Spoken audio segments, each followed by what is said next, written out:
Μπορεί να ήταν και λίγο βήματα. Langford. Ένας εναντίον ενός με τον Φελντέιν. Πήρε φάουλ. Ο Φελντέιν δεν μπορεί να αντιμετωπίσει σε παιχνίδι ένας εναντίον ενός τον Παναθηναϊκού. Δείχνει να έχει αλλάξει λίγο το μυαλό του στον τρόπο που προσπαθεί να σκοράρει. Δηλαδή δεν εκβιάζει τις προσπάθειές του. Θέλει να πλησιάσει το αντίπαλο καλάθι, γιατί για κάποιο λόγο το σουτ, το ρυθμό στο σουτ τον έχει χάσει στον Παναθηναϊκό. Νέο κερδισμένο. Κλάρκ. Βήματα. Δεν δόθηκε τίποτα. Πιο βήματα δεν γίνεται. Langford. Βάζει ένα εντυπωσιακό. Χρόνος δεν μένει για άλλη επίθεση αν την εξαντλήσει η Unix. Ο Langford πέρασε και σκόραρε χωρίς την. Ο Langford πέρασε και σκόραρε. Φάουλ, δείτε εδώ. Και γι' αυτό ακριβώς νομίζω ότι θα έπρεπε να βιαστεί λίγο παραπάνω ο James, γιατί ήταν αναμενόμενο ότι θα το γινόταν φάουλ. Δείτε εδώ πως περνά πάρα πολύ εύκολα αυτός ο Στολ. Ούτηξε ο Παραχούσκι, πολύ καλός pick and roll παίκτης, αλλά ο Singleton σκέφτηκε μάλλον τι έπαθε νωρίτερα ο Παραχούσκι και οπισθοχώρησε. Ο Αντίποφ πήρε και εκτέλεσε πολύ γρήγορα πριν προλάβει προσπάθεια χωρίς ισορροπία. Ο Αντίποφ μάζεψε και το rebound. Στολ. Πληρός του Langford ο Παπάς, ο οποίος με την επιστροφή του Νίκο από την άμυνα και έβγαλε πολύ καλές εμφανίσεις με την πίεσή του στην μπάλα. Δείστε ότι αυτός ήταν ο λόγος που έπεισε τον Τσάβη Πασκουάλ πως αξίζει και άλλες ευκαιρίες ο Νίκος Παπάς, γιατί πέραν από το επιθετικό του ταλέντο, το οποίο από μόνο του δεν έφτανε, καταθέτει ψυχή πλέον στην άμυνα ο Έλληνας παίκτης και δεν είναι τυχαίο ότι θεωρείται από τον προπονητή. Αυτό δεν ήταν φάουλ του Rivers. Με συγχωρούν οι κύριοι Λότερ Μόζερ Πέρουκε και ο Μπρικνέζεβιτς. Για ξαναπες τον. Ο Μπρικνέζεβιτς, έχω κάνει προπόνηση. Ελεύθερος ο 3 πόντων, δεν πρόλαβε ο Rivers, έξαλλος ο Πασκουάλ. Παίξτε άμυνα, παιδιά, ώστε να βρούμε στη συνέχεια ρυθμό και στην επίθεση. Γιατί από τη στιγμή που δεν παίζουμε άμυνα δεν μπορούμε να βρούμε ρυθμό και στην επίθεση.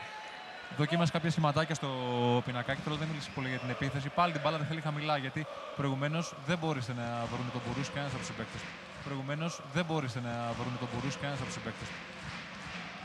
Λοιπόν, αν η μνήμη μου δεν με απατά, ο Παναθηναϊκός έχει κάνει 2 φάουλ στο πρώτο δεκάλεπτο. Αυτό ήταν το 4ο που κάνει στο δεύτερο και τα 6 φάουλ έχουν γίνει στο Langford.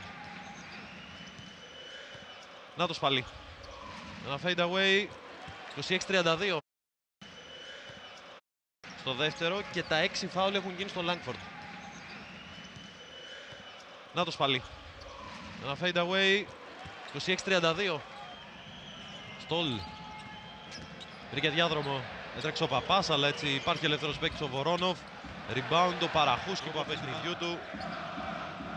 Αφήνει και τους υπόλοιπους παγωμένους. Langford, καλή πάσα για τον Παραχούσκι.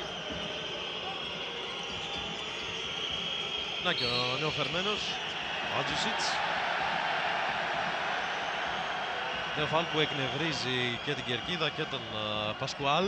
Δεν ξεκουράστηκε πολύ πάντως ο Langford. Κάτι παραπάνω από 30 δευτερόλεπτα. Και κέρδισε κι άλλο φάουλ. Ποιος πάει στην γραμμή τώρα? Για την κατάσταση στα επιθετικά rebound. Ο Παναθηναϊκός έχει 9 έναντι 2 των Ρώσων. Αλλά έχει πάρει λίγα πράγματα από αυτές τις έξτρα κατοχές. Να ο Άντζουσιτς που πέρασε. 30.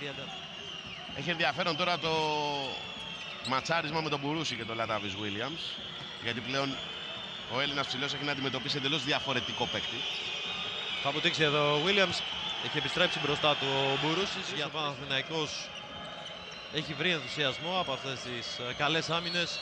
Ο Langford συνεχίζει να συλλέγει φάουλ αντιπάλων. 7ο. Πάσα για τον Langford, ελεύθερος ο Williams. Πολύ ψηλά η πάσα του Keith Langford. Τον υπερεκτίμησε.